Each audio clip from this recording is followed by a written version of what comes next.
campos escalares.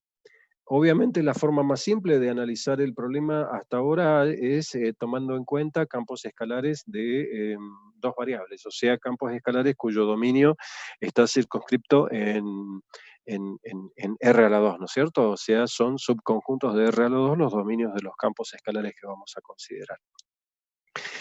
Simbólicamente nosotros hasta ahora hemos tomado que F la simbolizamos como F de XY, y lo que analizamos en líneas ahora generales es pensar qué es lo que pasa en términos de lo siguiente. Y lo voy a dar en términos gráficos. Supongamos que el campo escalar f de xy tenga una representación gráfica formalmente de esta César, sí. date por favor en tu micrófono, porque me parece como que por ahí se te aleja y no se escucha bien. Bueno, un segundito. Sí, controlo.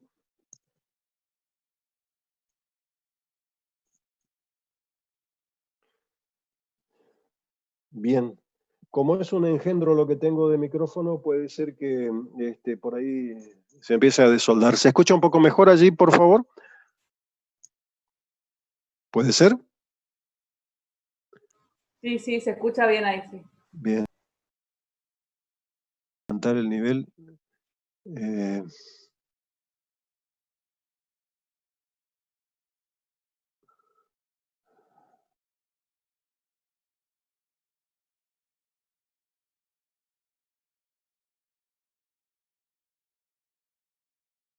Bien. Ahí lo tengo prácticamente al máximo, al nivel del micrófono. Bien, les decía entonces que la idea es que este campo escalar que estamos analizando nosotros acá tenga un aspecto en términos geométricos como si fuese una especie de pequeña montaña. Y la idea es entender, por lo menos en una parte de su dominio, ¿no es cierto? Y la idea es entender, supongamos que nuestro eje Y está por acá, nuestro eje X está por acá, y nosotros acá estamos pensando formalmente en que en el par ordenado X sub 0 y sub 0, la función adquiere una situación tal que toma el valor más grande posible si lo comparamos formalmente con respecto a los valores posibles que toma en los puntos que corresponden a un entorno alrededor de x0 y 0. Si estamos ante una situación así, nosotros podemos decir de que la función en el par x0 y 0 adquiere un valor f en x sub 0 y sub 0 que es más grande que cualquier valor posible de los valores que toma la función en puntos que pertenecen a un entorno de x0 y 0. Fíjense que la naturaleza de este problema involucra la condición de un extremo que es relativo, es decir, que no es absoluto, porque yo no sé qué es lo que pasa en otros puntos del dominio de la función. O sea que lo que estoy diciendo es que en términos intuitivos, tengo yo una parte de la representación gráfica de la función y veo que si la representación gráfica de la función se ajusta a la naturaleza de lo que acabo de describir, en el par ordenado x0 y 0, la función adquiere el valor mayor posible que con respecto a los valores que toma la función en puntos que pertenecen a un entorno de x0 y 0. En concreto, es eso lo que estoy indicando. Y bajo esa consideración, lo que yo estoy diciendo allí es de que la función adquiere una situación de máximo relativo respecto de los pares ordenados x y que pertenecen al entorno. Bien, si eso es así, significa de que f en x sub 0 y sub 0 menos f en xy, donde xy pertenece a puntos que dije yo que corresponden al entorno de x0 y 0, entonces bajo esta condición, esto que está acá me representa a mí un valor siempre mayor que 0, siempre y cuando me ajuste a las condiciones del gráfico, ¿no es cierto? Si se diese la condición que f en x sub 0 menos f en xy fuese siempre menor que 0, estaría diciendo yo acá que el valor que toma la función es siempre más chico que los valores que toma la función alrededor del par x0 e y0, y si se cumple para todo xy del entorno de x0 e y0, entonces estoy en la condición de tener una especie de representación gráfica invertida, a la que estoy indicando acá, y estaría en condiciones de indicar allí la factibilidad de la existencia de un mínimo relativo, ¿no es cierto? Ahora, existe una situación en donde en principio puede cumplirse en forma simultánea, no en forma simultánea, sino que puede cumplirse de que para ciertos pares ordenados x e y es positivo y para ciertos pares ordenados x e y es negativo, si es que, por ejemplo, nosotros estuviésemos ante una condición gráfica de esta naturaleza, llamado punto de silla, en donde estoy indicando formalmente una representación gráfica de la función similar a la silla de montar que se le coloca arriba del pobre caballito, en donde observen ustedes acá que la naturaleza, si es que esto es x0 y 0, o sea, si esto corresponde al par ordenado de x0 y 0, tengo un poco bajo mi pizarra, ahí la está mejor, significa que si este que está acá es el par ordenado x0 y 0, significa entonces de que estoy ante una situación de que se va a cumplir que f en x0 y 0 menos f en xy es a veces mayor que 0 y a veces menor que 0, si es que mi situación gráfica es la que corresponde a esto que está acá, donde esto que está acá se corresponde a lo que formalmente en forma geométrica diríamos que se trata de una ensilladura de la función. César, tu micrófono. Qué bárbaro, ¿eh? Ahora sí está bien. Siempre hay algo que falla. Bien, estoy acomodando un poco la pizarra para ver si mejora un poco la condición de imagen. Hoy no sé qué pasa, que falla todo. Bien, ¿alguna pregunta hasta acá? Lo que yo quiero hacer notar acá en concreto es de que ustedes en análisis 1, o sea, estoy trayendo a colación lo que ustedes más o menos tenían en análisis 1, que era lo referido a que en análisis 1 ustedes decían, bueno, tengo una curva cuya representación gráfica es esta, voy a dibujarla un poco más abajo, cuya representación gráfica es esa. Tengo una curva cuya representación gráfica es esta, o bien puedo tener una curva cuya representación gráfica se corresponde a algo que en principio sería una cosa así, y las tres curvas de alguna manera tipifican la existencia de lugares geométricos sobre la curva que se corresponden a máximo, mínimo y punto de inflexión de la curva. Fíjense que lo que yo hice fue reflejar con la misma naturaleza del pensamiento de análisis 1 a una estructura que corresponde a un campo escalar de dos variables. Obviamente estoy hablando de un campo escalar de dos variables porque tengo la factibilidad de poder hacer una representación gráfica y es factible esto en términos de la representación gráfica, ¿no es cierto? Bien, hay algo que es importante darse cuenta acá que es lo siguiente, que en las tres situaciones que yo mencioné en términos gráficos, en las tres situaciones, ocurre que el plano que es tangente a la superficie siempre es horizontal. ¿Qué significa?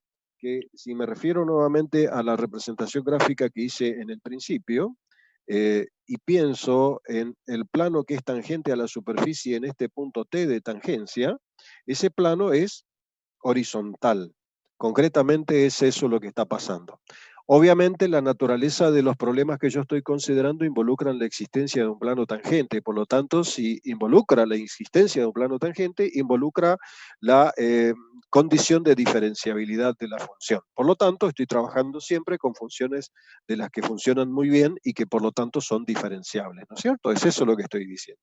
Y en cualquiera de las tres situaciones que yo representé para describir formalmente al problema de un máximo relativo o un mínimo relativo, que sería la situación invertida, o la de un punto de silla, se da la condición de que el plano, que es tangente a la superficie dada de la función f de xy en el punto t, es un plano que es horizontal.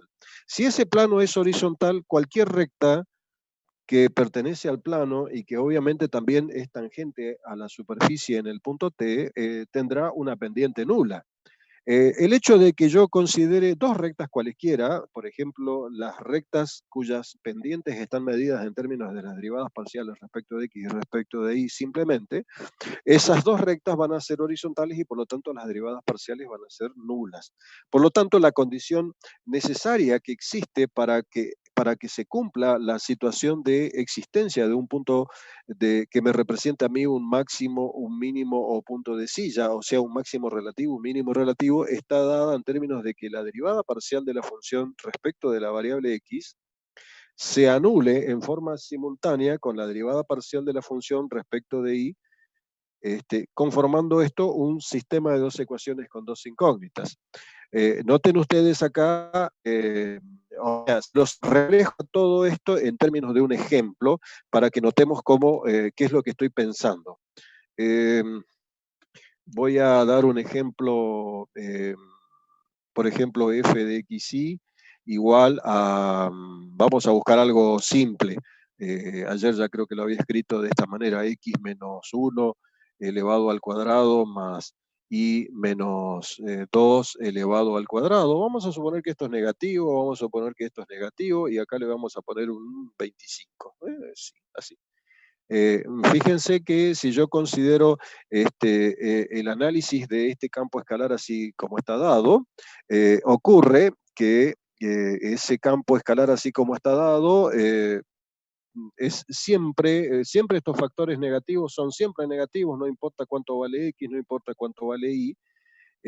Por lo tanto, esto que está entre paréntesis y esto que está entre paréntesis es siempre cuadrático y por lo tanto siempre es positivo, y todos estos factores están afectados por el factor multiplicador menos 1, por lo tanto todo este sumando que está acá es siempre negativo para cualquier valor de x y de y.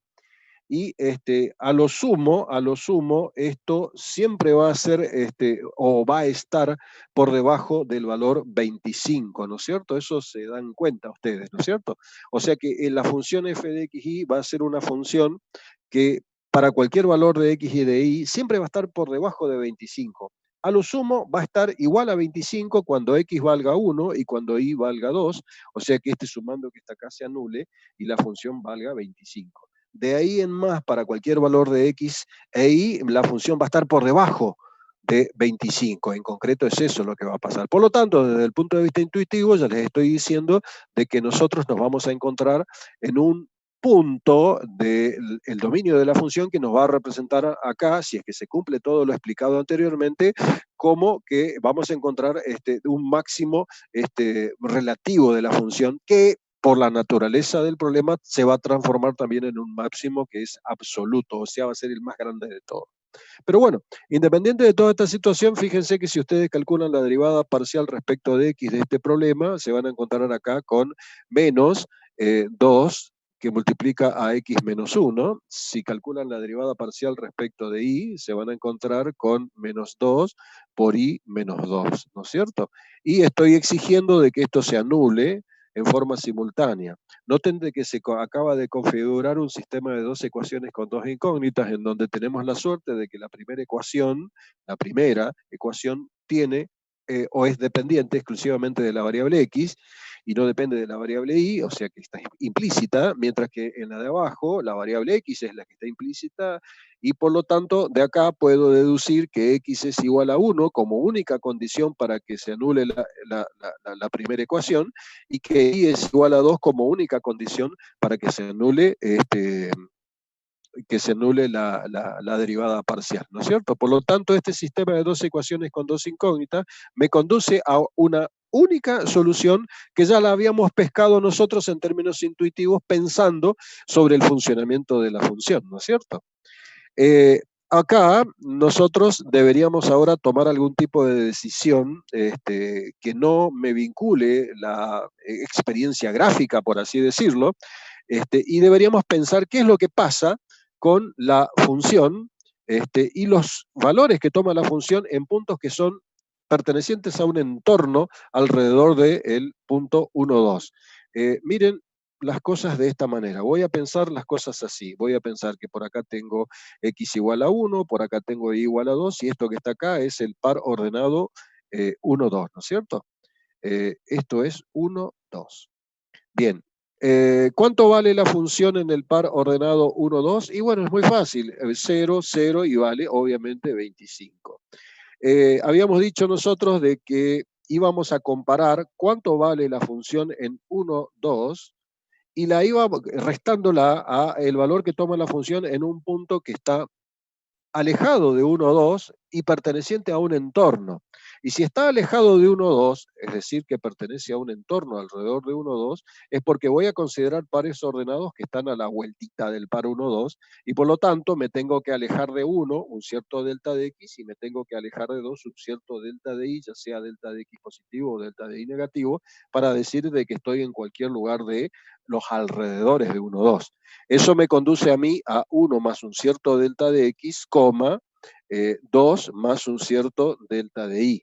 Y esta es la resta que yo les había dicho hoy, que comparemos y veamos qué es lo que pasa. Y noten ustedes acá que si calculan esto que está acá es igual a 25, menos, y esto que está acá va a corresponder a, escribo corchete, escribo menos, y voy a escribir acá 1 más delta de x menos 1 elevado al cuadrado, escribo negativo, estoy copiando acá, estoy escribiendo 2 más delta de y menos 2 elevado al cuadrado más 25.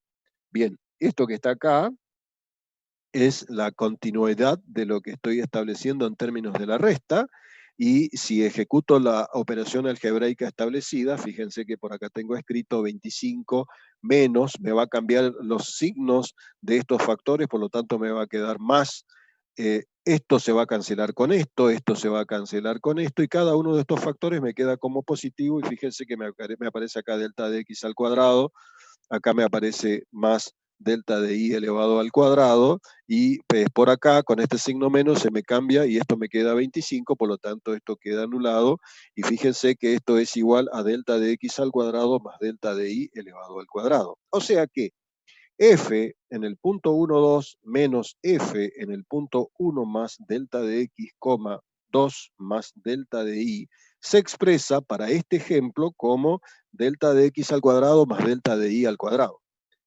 Como habíamos hablado nosotros de que teníamos que estar en los alrededores del par 1, 2, fíjense que la diferencia entre el valor que toma la función en 1, 2 menos el valor que toma la función en los alrededores de 1, 2, vale lo que me aparto en x al cuadrado más lo que me aparto en y al cuadrado. Noten ustedes acá formalmente que esta situación nos dice a nosotros que si me aparto de forma tal de tomar un delta de x negativo o tomar un delta de x positivo, al ser cuadrático este factor, esto que está acá siempre es positivo, y si me aparto un delta de y, ya sea positivo o negativo, por ser este factor cuadrático, siempre siempre esta suma va a ser positiva, y por lo tanto esto siempre va a ser mayor que 0. Conclusión, ¿a qué es lo que estamos diciendo nosotros acá? Que esto es siempre positivo para cualquier delta de x y para cualquier delta de y en los alrededores de 1, 2. Por lo tanto, lo que estoy diciendo es de que la función es en 1, 2 más grande que lo que vale la función en cualquier par ordenado a la vuelta de 1, 2. Por lo tanto, estoy en condiciones de decir que en el par 1, 2, esta función que tengo acá adquiere la condición de tener un máximo relativo en el par 1, 2, y el máximo relativo vale 25. Y al punto 1, 2 lo voy a indicar como un punto crítico del dominio de la función, porque anula en forma simultánea las derivadas parciales, o sea que condiciona a que el plano que es tangente a la superficie dada por esta función sea horizontal, ¿no es cierto? Y esto que está acá es llamado punto crítico, y obviamente luego de este análisis, en el punto crítico, la función adquiere una condición de máximo, y la condición de máximo está dada por 25. O sea que en 1, 2, punto crítico de la función, la f adquiere una condición de máximo relativo. Escribo la palabra relativo porque en realidad yo lo único que hice fue establecer una comparación en los alrededores del par 1, 2. Pero si yo miro la estructura analítica de la función, me doy cuenta, en función de lo que estuvimos diciendo al principio en términos explicativos, de que esta función se va a hacer cada vez más negativa a medida de que x e y se van tomando valores cada vez más alejados de 1 o 2, y por lo tanto la función en realidad no es que adquiere un máximo relativo en el par 1-2 de valor 25, sino que adquiere un máximo absoluto, porque es el mayor de todos los valores. ¿Alguna pregunta hasta allí, por favor?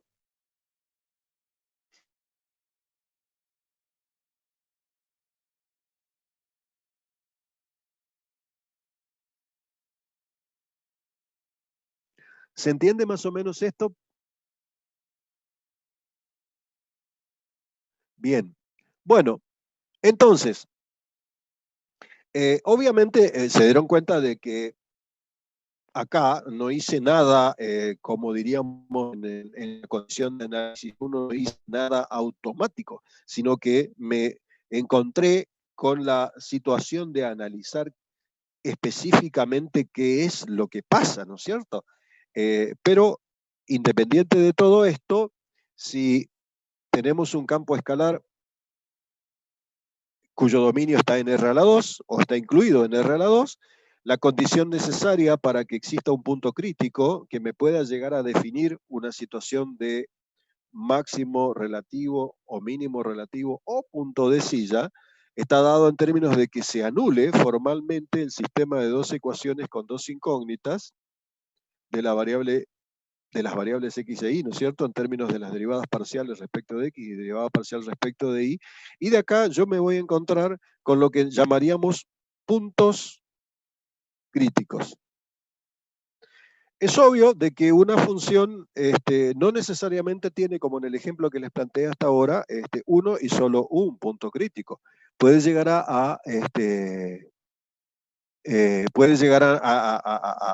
pueden llegar a existir mayor cantidad de puntos críticos, ¿no es cierto? Y obviamente existe también un análisis donde entraríamos en un modo, por así decirlo, automático, que me va a permitir a mí, evitando lo que hice hace un ratito, descubrir qué característica tiene cada uno de esos puntos críticos, y saber, mediante alguna mecánica operativa determinada, si son puntos críticos que corresponden a máximos, mínimos o puntos de silla, ¿no es cierto? Si dije puntos de silla y analicemos así rápidamente otro pequeño ejemplo para analizar la situación. Pongamos f de xy igual a x al cuadrado menos y al cuadrado. Pongamos una situación de esta naturaleza. Bien, yo, y acá la pregunta que me hacen es, ¿existen puntos críticos que correspondan a máximos, mínimos, relativos o puntos de silla de esta función? Y la respuesta mía, mirando así rápidamente, yo diría, y no sé, pero yo sí sé que si calculo la derivada respecto de x, me voy a encontrar con 2x, y si calculo la derivada respecto de y, me voy a encontrar con 2y. De vuelta, obviamente se dan cuenta de que acabo de implementar un ejemplo en donde las derivadas parciales son exclusivamente dependientes de una de las dos variables del problema. No siempre pasa así, pero si yo igualo a 0 esto, descubro que en el par 0, 0, o sea, en xy igual a 0, 0, esta expresión funcional admite un plano que es tangente y horizontal. Y la pregunta que viene a continuación es, ¿qué clase de punto crítico es? ¿Se corresponderá con un máximo relativo, mínimo relativo o punto de silla? Y la verdad que no sé. Pero tendré que analizar qué es lo que pasa formalmente el signo de la diferencia. O sea, calcular f en 0, 0 menos f en 0 más un cierto delta de x, 0 más un cierto delta de y, como hicimos hoy. Y fíjense que para este caso particular, f en 0, 0 es nulo, ¿no es cierto? Por lo tanto, esto que está acá es 0, menos el valor de la función en un 0 más delta de x, 0 más delta de y. Eso me representaría a mí 0 más delta de x elevado al cuadrado menos, voy a escribir un paréntesis acá, 0 más delta de y elevado al cuadrado, y lo escribo de esta manera, ¿no es cierto? Y bueno, acá este signo obviamente me afecta mi operatoria, bueno, 0 no lo escribo más, y fíjense que acá me queda menos delta de x elevado al cuadrado más delta de y elevado al cuadrado. Entonces acá observo lo siguiente, que la diferencia entre el valor que toma la función en el punto crítico menos el valor que toma la función fuera del punto crítico, ahora, independiente de lo que valga delta de x, ya sea positivo, y lo que valga delta de y, ya sea positivo o negativo, ya sea positivo o negativo respecto a delta de x, fíjense que este factor que está acá siempre es positivo, este factor que está acá siempre es positivo, pero el primer sumando lo tengo afectado por el multiplicador, obviamente, menos 1, ¿no es cierto? Por lo tanto, puede ocurrir que para ciertos valores de delta de x, este sumando en valor absoluto sea más grande que este sumando y por lo tanto la resta sea negativa. Y para ciertos otros valores, en valor absoluto esto sea más chico que esto que está acá y la diferencia sea entonces positiva. Por lo tanto, yo estoy acá en condiciones de decir que para ciertos valores esto es positivo y para ciertos valores esto es en negativo. Por lo tanto, digo acá lo siguiente, que el par 0,0 de esta función, el par 0,0 de esta función se corresponde a un punto crítico porque se anulan las derivadas parciales, ¿no es cierto? Y la función, por la naturaleza de la comparación de los signos, me conduce a un punto de silla. Es más, si ustedes se toman el trabajo de hacer una representación gráfica de esto, con un poco de paciencia, se van a encontrar que, fíjense, que la traza de la superficie esta con respecto al plano XZ no es otra cosa que una parábola de esta manera, y que la traza con respecto al plano IZ no es otra cosa que una parábola que está por debajo del piso, plano XY, de esta manera, ¿no es cierto? Con lo cual, si lo describo en términos gráficos a mi problema, en términos gráficos a mi problema, de alguna manera estoy hablando de una cosa que tiene un comportamiento de esta naturaleza, lo extracto así en forma más salida de los ejes, ¿no es cierto? Y me encuentro con que mi problema termina marcándose o formándose de alguna manera como que para un lado la función tiende a crecer, mientras que si camino por otro lado la función tiende a decrecer. Y el plano en el punto de tangencia es un plano horizontal. Sería bueno que ensayen la representación gráfica esa manualmente y se den cuenta de lo que estoy hablando. Y ese es el motivo por el cual en el par ordenado 0,0 y en un entorno considerado, la función adquiere para ciertos valores de delta de x y para ciertos valores de delta de y, obviamente, una diferencia que puede ser ya sea positiva o ya sea negativa de acuerdo a los valores que estuvimos considerando. Y ese es el motivo por el cual estoy diciendo que en el par 0,0 esta función admite un plano que es tangente horizontal, y en ese lugar la función, en ese punto crítico, la función que vale 0 tiene un punto de silla. Bien, ¿alguna pregunta?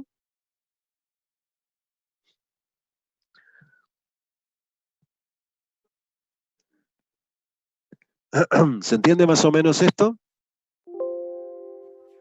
César, Sí. ¿te parece? Podemos, yo tenía un par de ejemplos. Sí, eso es casualmente lo que te estaba por decir, Vivi. Presentalos, así entonces ellos practican y hacen un poco esta situación. Profe, Sí. ¿hay alguna relación entre los puntos de silla y puntos de inflexión?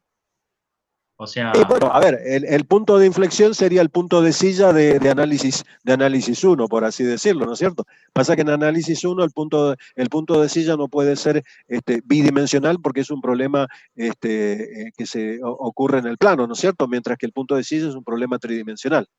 Por lo tanto, sí, tomarlo como que es lo mismo. En principio, Claro. se entiende, ¿no es cierto? Sí. Gracias. No es lo mismo, pero es lo mismo. Ya, claro. Bien, ¿alguna otra pregunta? Bien, sería bueno que repasen algunos problemas. Yo quería mostrarles este grafiquito, un gráfico de curvas de nivel. de una superficie que no sabemos cuál es, no sabemos la ecuación, y la forma la podemos adivinar a partir de las curvas de nivel. Y me gustaría que ustedes me digan si pueden identificar en esas curvas de nivel algún punto crítico.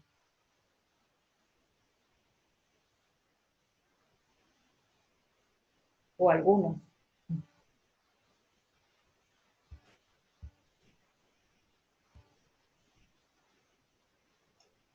¿El punto 00, profe? El punto 00 parece, claro, un punto crítico. Bueno, aparentemente acá todos los puntos rosados son puntos críticos. Pero se nota, ¿verdad? Por la forma de las curvas de nivel, que son puntos críticos. No sé si pueden distinguirlo. Vamos a tomar este punto que está en el primer cuadrante acá, al lado del 7. Observen los valores de las curvas de nivel, ¿sí? Y díganme si, qué tipo de punto crítico les parece, de qué se trata. De un máximo, de un mínimo, relativo. Si son simétricas, Joaquín.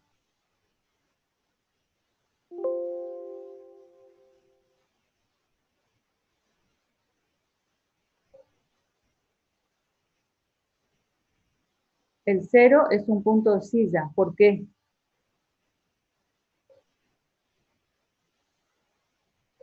¿Por qué te parece un punto de silla, Joaquín?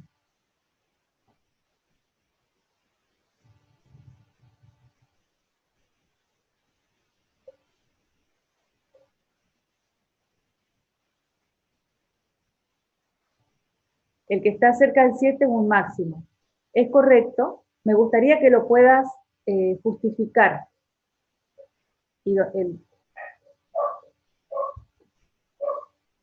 ¿Este es un mínimo, decís vos?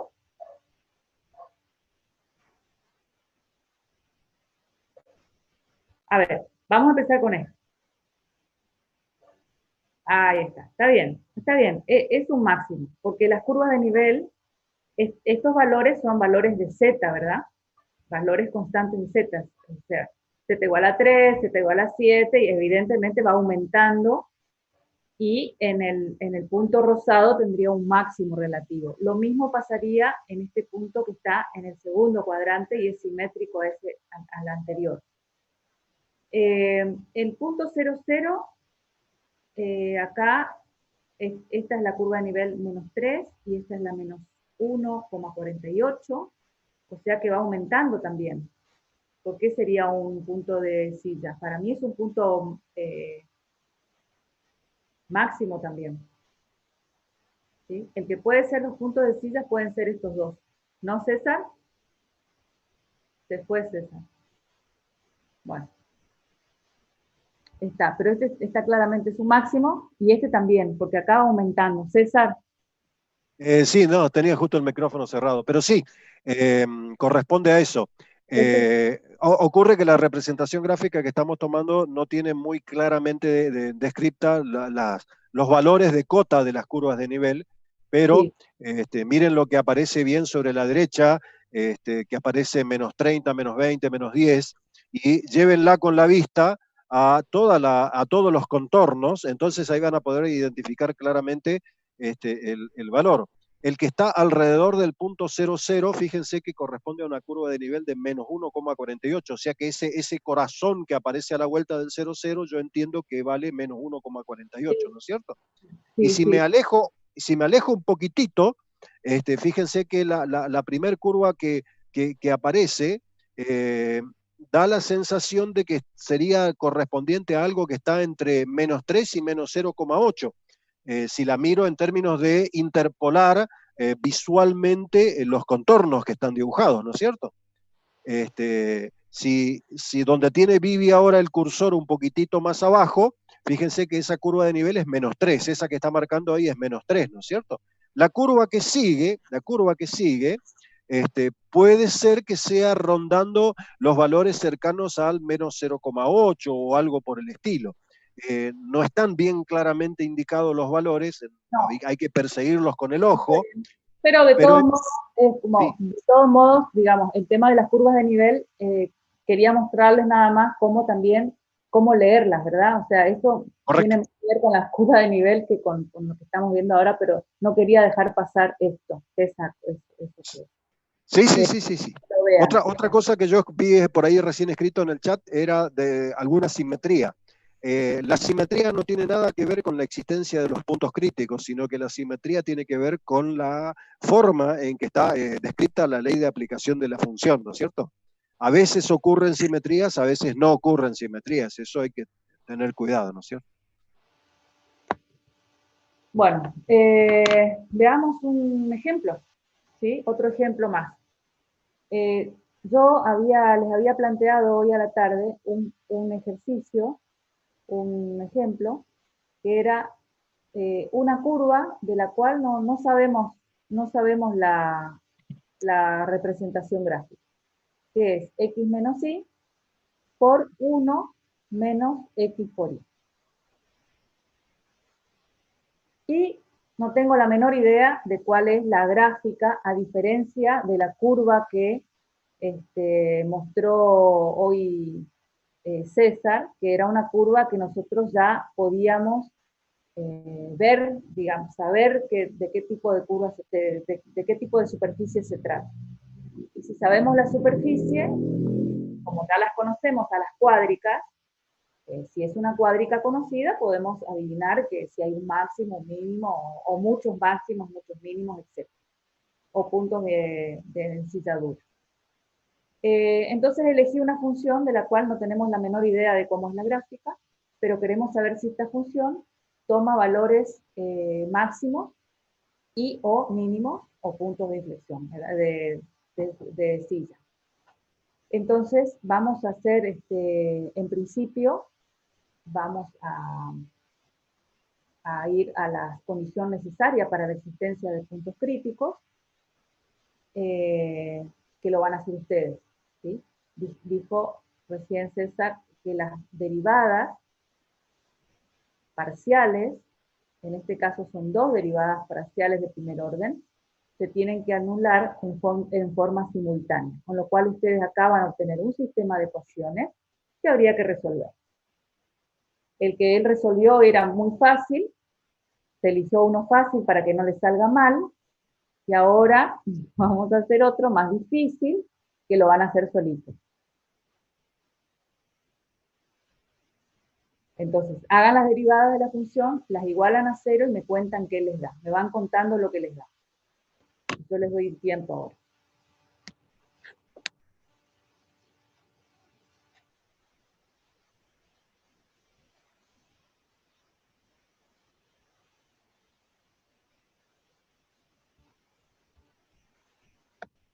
Mientras tanto te contesto, Cristian, vos preguntaste algo y yo no lo había visto. La curva de nivel,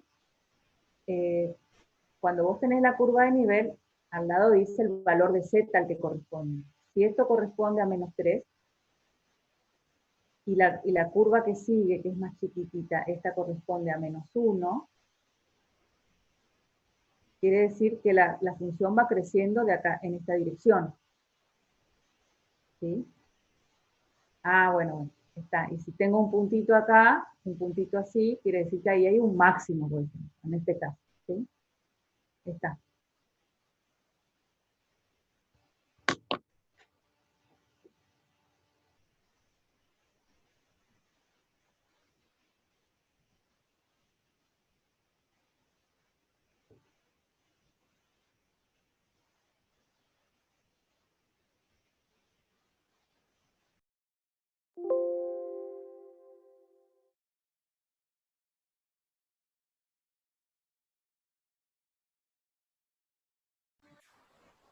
César, todos están viendo lo que haces y le estás dando la respuesta a todos.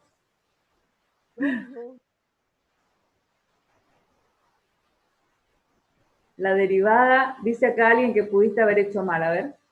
La derivada No, respecto de x es, no, lo que pasa es que lo primero que él puso es la derivada del segundo factor. Ok, bien, bueno, facilitar. Perdonado. Igual nosotros también nos equivocamos, no te preocupes. A ver, acá hay olvidos, ¿eh? Se están olvidando de algunas cosas de las derivadas. Bien. Entonces, ahí Jorge nos da su resultado. Está bien, ¿sí? La derivada respecto de x. Acá se puede, por supuesto que se puede distribuir, pero es más trabajo distribuir que derivar esto como un producto de dos funciones. ¿Sí? Y si derivamos esto como el producto de dos funciones, me da la derivada de este primer factor, que es 1, respecto de x, por 1 menos x por y, más x menos y sin derivar, por la derivada de el segundo factor respecto de x, que sería menos y. Y esto queda exactamente como puso ahí Jorge, ¿no es cierto? Distribuyendo ahora sí la y, nos quedaría 1 menos x por y, x por y, otra vez, más y cuadrado. Y esto tiene que ser igual a 0. Acá estos dos términos, por supuesto, se pueden sumar, y por eso ahí le queda el menos 2xy. Y en el segundo caso, haciendo la derivada de la misma forma, nos queda, no, voy a poner en ese orden, menos 1, más 2xy,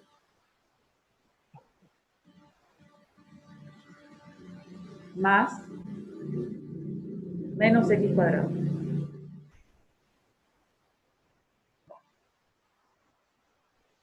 ¿Está? Y acá nos quedó 1 menos 2x por y más y cuadrado. Bueno, ahora la pregunta es, ¿cómo resolvemos este sistema de ecuaciones?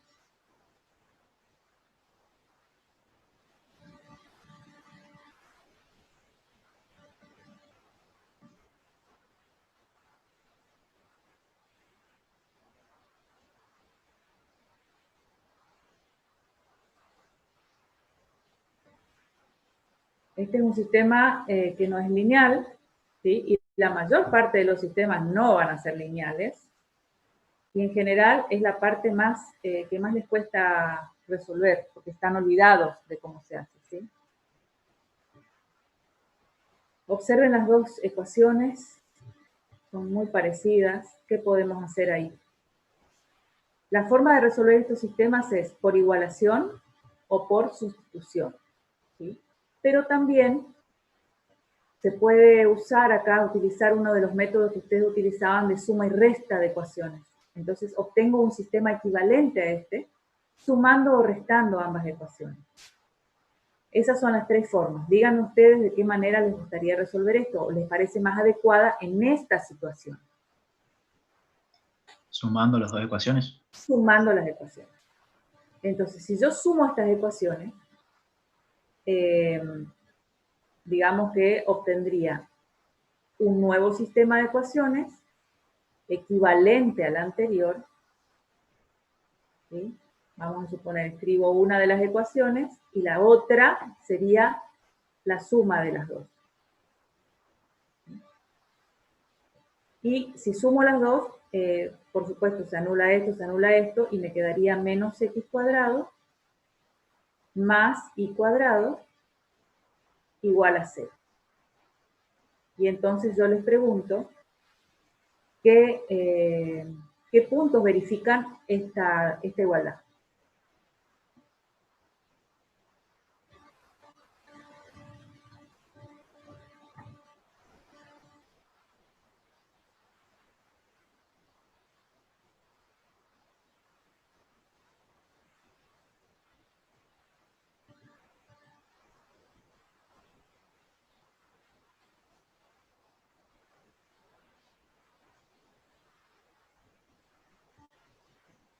X igual a Y.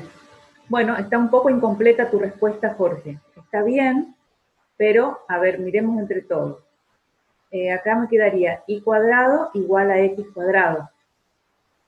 Yo me imagino que vos lo que hiciste fue cancelar esta, ¿cómo es?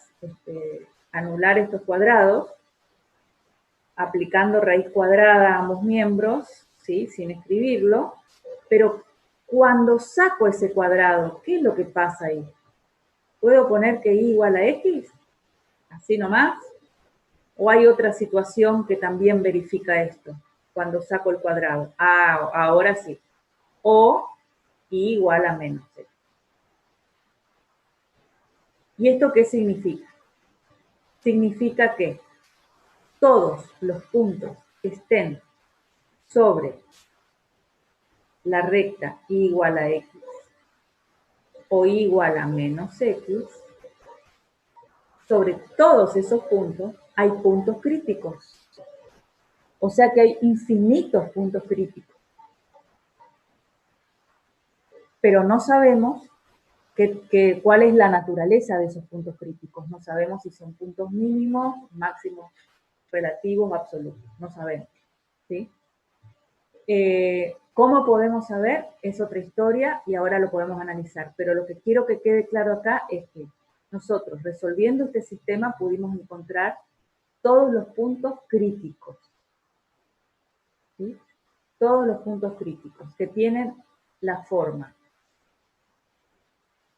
XX o x menos x. Esos son todos los puntos que están sobre las dos rectas. Y ahora tendríamos que decidir si esos puntos son puntos máximos o mínimos. ¿Sí? ¿Cuáles son las opciones que tenemos por ahora? Bueno, podríamos tomar los puntos que tienen la forma XX, ir aquí, acá a la ecuación y a ver qué ocurre, cuál es la imagen de la función en esos puntos. ¿Sí? ¿Cuál sería la imagen de la función en esos puntos que tienen la y igual a la x? Díganme ustedes.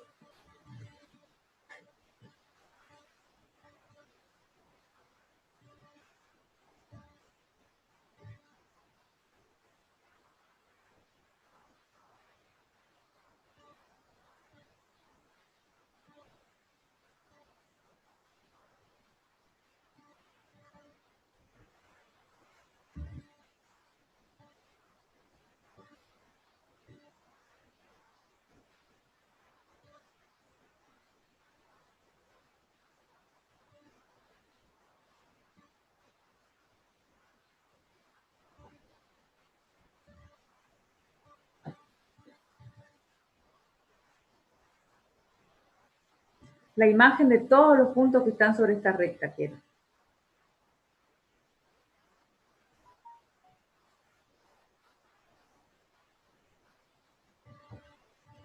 Del 1, 1, del 2, 2, del... Ah, bueno, me estaba asustando ya. Si x es igual a y, acá arriba ya queda 0, por lo que sea, 0. Y cuando x es y x menos x, ahí ya va a cambiar, ¿no? Me quedaría x menos menos x por 1 menos 1 más x cuadrado. Ahí ya no sé la imagen, o sea, depende de los puntos, depende del valor de x. Si x vale 1, valdrá una cosa, y si x vale 2, valdrá otra cosa. Pero si sobre la recta igual a x, las imágenes son 0. ¿Sí? Está bien, ¿no, César? Sí, Qué sí, raro sí, esto. sí, Bueno. estoy. La pregunta es cómo podemos saber la naturaleza de los puntos críticos. ¿Podemos saber con el método de analizar la función o no? Bueno, podríamos tomar valores que están cercanos al XX, o sea, un x más delta x más delta x2, y ver qué pasa en ese entorno, por ejemplo. Lo mismo acá abajo, ¿no? Pero me parece un poquito más complicado. No sé qué decís, César, ¿cómo te gustaría Sí, saber? en realidad como se descubren muchas cantidades, por así decirlo, el análisis formal se torna un poco complicado, pero, todos tienen un acceso a un mecanismo de representación gráfica, por ejemplo, y un Sí, mecanismo claro, de claro. representación gráfica nos permite a nosotros empezar a deducir qué es lo que está pasando, ¿no es cierto? Sí, Lo importante que se den cuenta todos acá es de que es relativamente complicado cuando tenemos dos variables hacer los análisis, salvo ejemplos muy simples como los que yo les planteé en un principio, ¿no es cierto? Pero no obstante, igual hay que amañársela, como se dice, para analizarlo hasta que veamos cómo un método analítico nos puede permitir a nosotros prescindir de este análisis complicado para continuar para poder decidir que existe, ¿no es cierto? Formalmente, sí. O sea que sería muy bueno que representen gráficamente esto y lo lleven como tarea para el hogar momentáneamente, así que continúan viendo esto y analizando la situación, por supuesto. Yo quisiera que este ejemplo lo voy a dejar para cuando ya tengamos un método más mecánico, digamos, y poder analizar qué pasa en esos puntos. ¿Sí? Por ahora ellos pueden graficar y pueden ensayar otras cosas. Es más, podrían tomar un punto que está sobre la recta, un punto, el 1,1, por ejemplo, ¿sí? El 1,1 que está sobre la recta, y después tomar un punto que está por encima de la recta y otro por debajo de la recta para ver qué pasa con las imágenes, ¿sí? Sabemos que la imagen de 1,1 por la función es 0. Podrían probar ustedes qué pasa en un punto que está por encima de la recta y otro que está por debajo de la recta, un poquito cerca, ¿no? Del punto 1,1. Y ahí se van a dar cuenta si todas las imágenes son mayores que 0, entonces podríamos decir que hay un mínimo. Si todas las imágenes son menores que 0, podríamos decir que hay un máximo aquí. Y si algunas son positivas y otras negativas, podríamos decir que hay un punto de ensilladura. Ese era el ejemplo que quería mostrar, César. No sé si vos tenés algo más. No. Te recuerdo ese par de ejemplos que me retaste porque los contesté yo, para que se los muestres, por supuesto. Ah, claro, claro. Claro, no voy a mostrar el gráfico porque por ahí se revela un poco todo el sistema este. No, pero escribilo para que ellos lo analicen. Lo voy a escribir. En realidad voy a hacer la gráfica. La gráfica del ejemplo que yo les quiero dar es el siguiente. Era una raíz cuadrada o algo así, no me acuerdo exactamente cómo era el ejemplo. Sí, No me acuerdo. era, a ver si me acuerdo el mismo. Z igual a la raíz cuadrada positiva.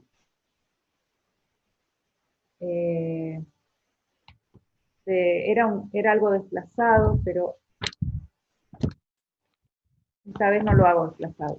No era algo así como x menos 1 elevado al cuadrado más y menos 2 elevado al cuadrado, raíz cuadrada aritmética positiva, todo eso más no sé, 8, por ejemplo. Una cosa así, ¿no era? Como lo que tengo escrito acá en la pizarra, Vivi. Digo, no me acuerdo. Qué memoria que tenés, eso. ¿Sí? Muy bien, bueno. Sí, algo así. Entonces, bueno, la verdad es que lo iba a graficar, pero prefiero ya que lo grafiquen ustedes, porque esta es una de las cuádricas que nosotros estudiamos, solamente que está desplazada, en la cual las tres variables están al cuadrado. ¿Sí? Bien, esta es la ecuación del el campo escalar y tendríamos que verificar, tendríamos que buscar los puntos críticos. Lo Claro, o primero que sea, los lugares donde se anulan simultáneamente las derivadas tenemos que parciales. preguntar es qué forma tiene esta cónica, esta cuádrica.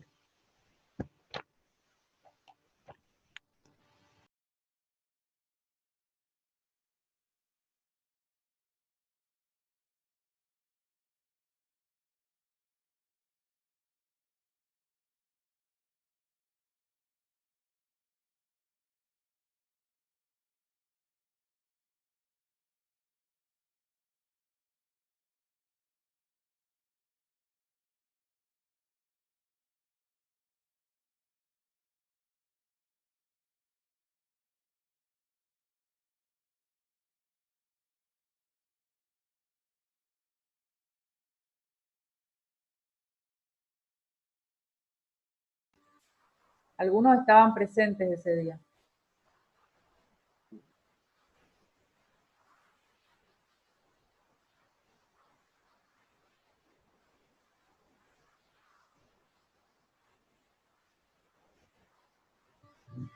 Bueno, bien, Jorge, está bien. Es la parte positiva de un cono que está desplazado, ¿sí?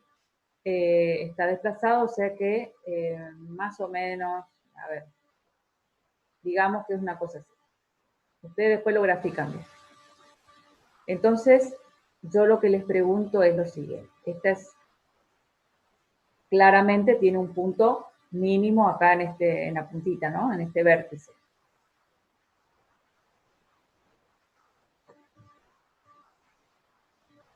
Entonces deberíamos poder, con las derivadas parciales, deberíamos poder encontrar ese punto crítico. ¿Está? Me gustaría que lo hagan ahora, tenemos tiempo. Hagan las derivadas parciales, son medio feas porque por la raíz cuadrada, pero bueno, nada imposible, por supuesto. Vayan diciéndome ustedes fx cuánto les da.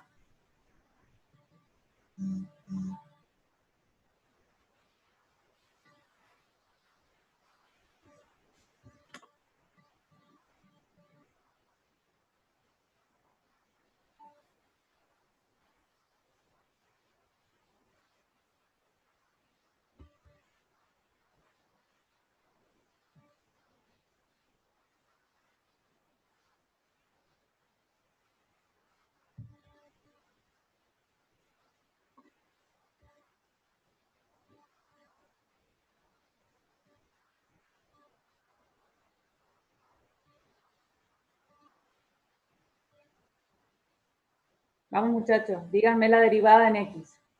Y la otra va a ser parecida. La derivada de raíz cuadrada de u.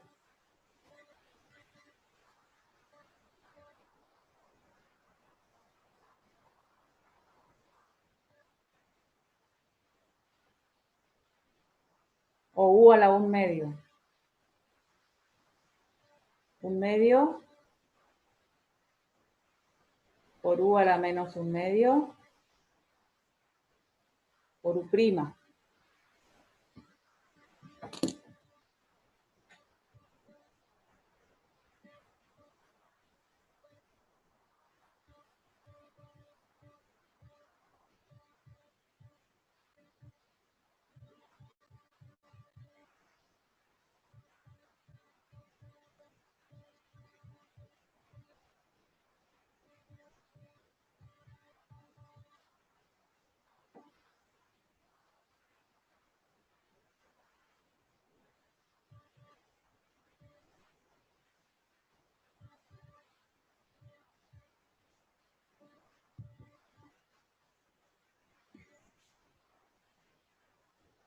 Bueno, entonces sería 2 por x menos 1 sobre 2 por la raíz esa, ¿sí? Y el 8 se va. Lo mismo que esta parte. Y el otro va a quedar igual. Y menos 2 sobre la raíz, ¿sí? Porque el 2 se va. Esto igual a 0. ¿Cuándo esto es igual a 0?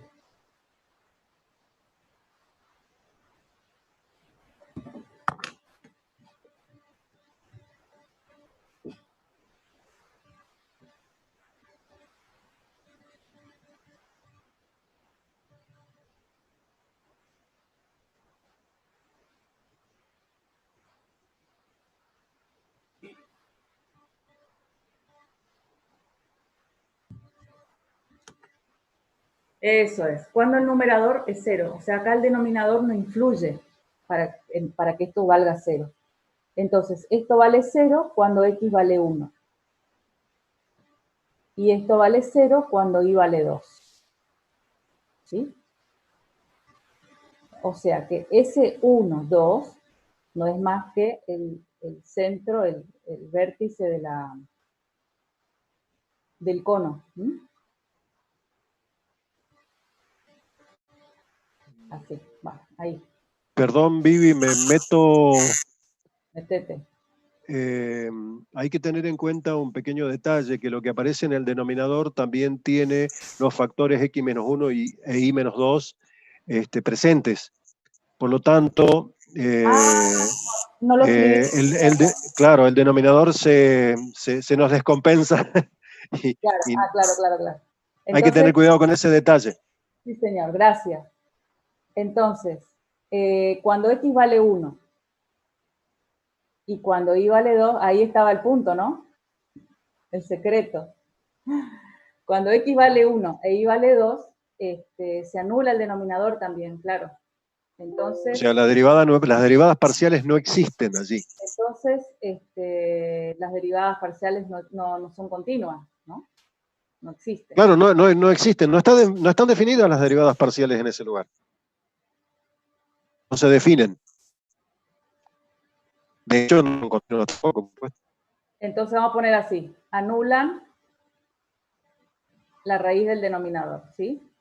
Entonces, las derivadas parciales, disculpen, estaba un poquito distraída porque recibí estaba con el teléfono, por eso. No hay que andar con el teléfono cuando se hace otra cosa. No existe.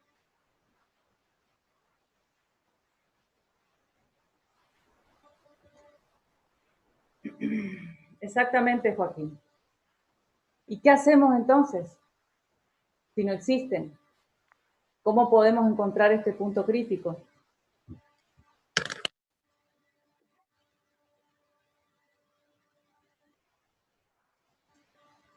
Sí, Cristian. Ahí está el punto de este ejercicio. El punto 1, 2 es un punto crítico, pero en realidad no lo puedo encontrar acá, así. ¿Sí? Porque el 1, 2, que está acá y que justo salió que yo no escribí acá el denominador, y se me pasó que también anula el denominador. Entonces, no hay ningún punto válido que anule estas derivadas. Por lo tanto, no existen las derivadas, ¿sí? Ahí está. Entonces, conclusión. En un punto determinado existe un punto crítico, dado un campo escalar, en un punto determinado P sub 0 existe un punto crítico. Sí, las derivadas parciales se anulan.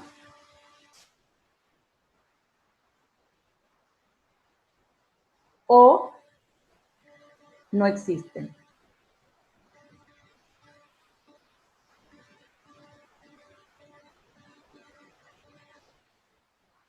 ¿Está? En este caso no existen, existe un punto crítico, existe un mínimo, sabemos que está ahí, pero no lo podemos calcular de esta forma, usando la condición necesaria. ¿Y entonces cómo hacemos? Bueno, nosotros conocemos la función, sabemos que hay un punto crítico, y sabemos que el punto ese es el punto del vértice 1, 2. ¿Está? Entonces, bueno, en realidad, en este caso, tenemos una forma de saber que hay un punto crítico y de poder calcularlo. César, te doy la palabra. Sí, yo por ahí pasa que uno hablando comete algunos expresiones incorrectas. Primero de todo, fíjense que esta estructura analítica de F no es derivable parcialmente en el par 1,2. O sea, no existen las derivadas parciales. Desde el punto de vista gráfico, ese cono, ese cucurucho invertido, evidentemente tiene una condición de mínimo e incluso nos damos cuenta que tiene una condición de mínimo absoluto. Pero el par 1,2 no anula las derivadas parciales. Por lo tanto, ese par 1,2 no es un punto crítico. Punto crítico es aquel que anula las derivadas parciales en forma simultánea. Así se lo van a encontrar ustedes escrito en los libros de texto. Pasa que uno por ahí hablando, dice punto crítico pensando en que se trata de un punto en donde existe la condición de o máximo, mínimo o algo por el estilo. Pero la realidad, en este caso, en este problema en particular no tiene puntos críticos, pero sí tiene un lugar de un mínimo absoluto. Pero este es un caso particular que contradice la secuencia establecida desde el principio, porque desde el principio yo establecí la secuencia y dije, voy a considerar campos escalares de los que funcionan perfectamente bien. O sea, son los que admiten plano tangente en cualquier lugar de su representación gráfica, vamos a decirlo de esa manera. Y si miramos nosotros ese cono, como está dibujado ahí en rojo, ese cono admite plano tangente en cualquier lugar, excepto en el vértice. En el vértice, en ese pico, no existe plano tangente, no se da la condición de plano tangente allí, porque no se definen las derivadas parciales en el par ordenado 1, 2, que es el lugar de ubicación de ese pico hacia abajo. No sé si me explico claramente, por favor, me preguntan.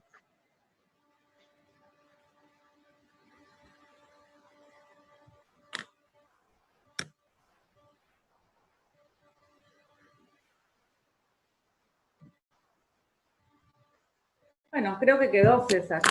Sí. Creo que quedó ahí. Bueno.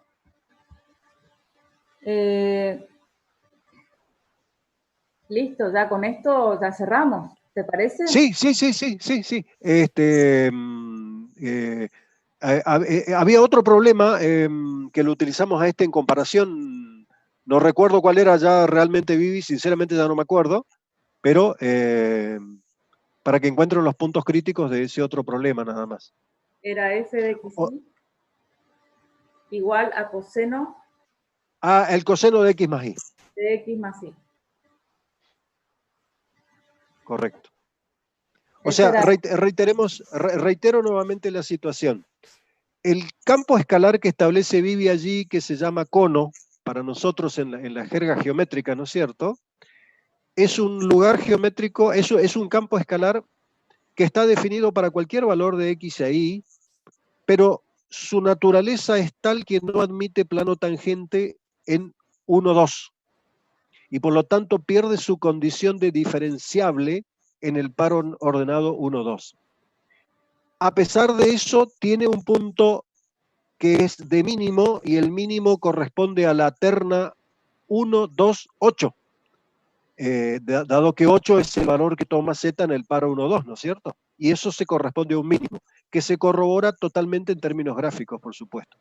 Ahora bien, la función que acaba de escribir Viviana, coseno de x más y, noten ustedes de que esa función sí admite derivadas parciales en cualquier lugar de la variable x y de la variable y.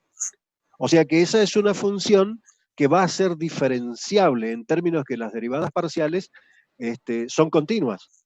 Por lo tanto, esa función puede admitir puntos críticos. Lo importante sería ver cuántos puntos críticos ustedes encuentran, ¿no es cierto? Puede que encuentren uno, pueden que encuentren 14 millones o cosa por el estilo. Eso sería bueno que lo hagan y que nos consulten, no importa si por la vía de correo electrónico o lo que sea, o en la próxima clase, pero sería bueno de que lo desarrollen y que comparen los dos problemas, el problema del cono y el problema de los cosenos. Y sería bueno también que intenten una representación gráfica de ese coseno de x más y para que se den cuenta de cómo está la estructura formal gráfica de la función. Eso es todo para lo que tengo que decirles. Bueno, muy bien. César, entonces Sí. nos volvemos a ver con los chicos el lunes.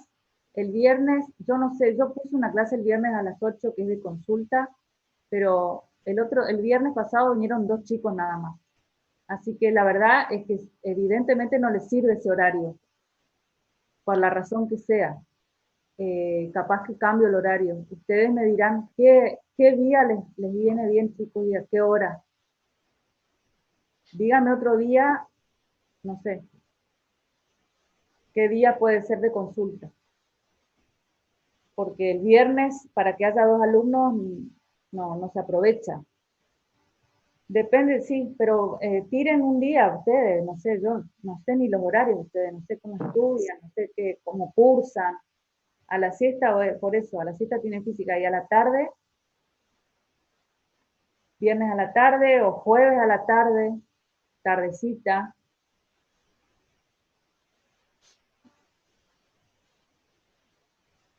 Bueno, a la tarde, el viernes. ¿Qué es a la tarde? A las 5, 18. Listo. Bueno, entonces, viernes a las 18 horas, clase de consulta. Implica que, Correcto. bueno, implica que ustedes hacen ejercicios y vienen con dudas. Eso significa, ¿eh? Bueno, los dejo por ahora. Yo les voy a dejar en el campus un trabajo, un ejercicio teórico para que lo hagan si tienen ganas. Les recomiendo que lo hagan con tiempo, no hay que entregar ni nada, pero es para practicar, ¿sí? Un ejercicio teórico del tema, ¿de qué era, César? Me olvidé. Del gradiente, algo de gradiente. Sí, Bueno. o sea, el tema era si podían deducir la condición de perpendicularidad del gradiente o del vector gradiente con respecto a una superficie de nivel o curva de nivel. Bueno, Ese era el ahí estudio, está, porque fíjense que... la hoja de... Correcto. Bueno, muy bien. Ahora voy a hacer una. Vale. Listo, mañana. Ya ahora estoy cansada. Bueno, chicos, chao César, hasta mañana.